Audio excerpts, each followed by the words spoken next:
How many of you, if you were honest with me, do you know you have these choices and these areas in your life that you want to try to move towards? You know that you want to try to change. You know you want to face some of these struggles, but fear sometimes paralyzes you. Anybody in here? Yeah, man, I've learned in my journey that I have to skydive that thing. And here's what I mean. I know sometimes, as when I was growing up, I didn't trust anybody. I know things have happened to me. My dad abandoned me. I isolated. And I always said, if I find the perfect person that I can count on, if I find the perfect person that I can trust, then I will. But the truth is that person's not here. People are people, and they're going to let you down. I've learned I can't put my trust and my confidence in the people, but it's in the process and the discipline and the action of the habit of finding the courage to punch fear in the face and take the step of beginning to trust people, which means I started talking, I started speaking. I learned to skydive that thing, and here's what I mean.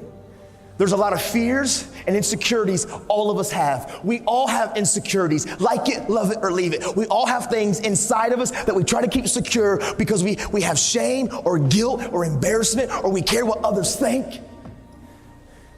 I've learned to skydive that thing. Last year, a bucket list that I've always wanted to do. I've always wanted to go skydiving.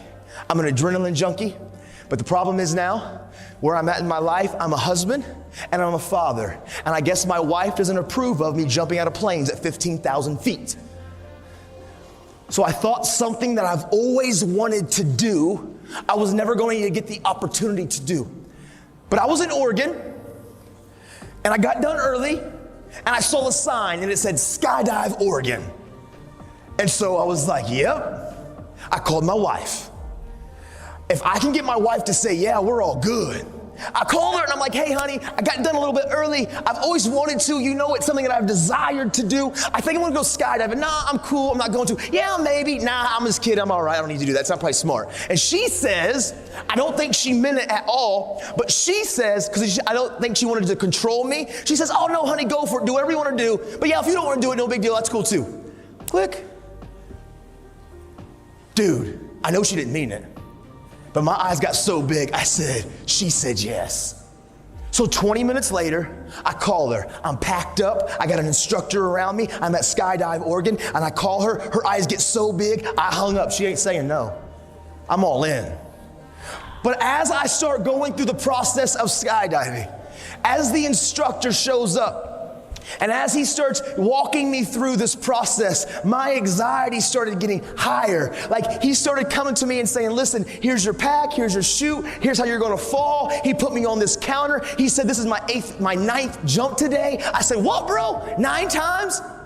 Do you pack your chute? He said, every time. I said, so you packed your chute 9 times today? Are we gonna test the odds? Are we good? We're cool on one more? Did you get tired? Did you miss a fold? He said, nah, bro, it's cool. He showed me how he did it. Dude, my anxiety, it's getting higher. This little ratchety plane lands. Ratchety. He said, all right, bro, let's get in. Whoa! He's from Oregon, so he's already kind of weird and a hippie. As we get into the plane, we start ascending. He slides in behind me. My anxiety is on 10. Just like some of you, when you need to trust, you know that you want these areas in your life that you're insecure, and you get to the edge and fear paralyzes you and anxiety gets higher. Dude, I was right there. I've always wanted to do this, but through the process, I was so uncomfortable.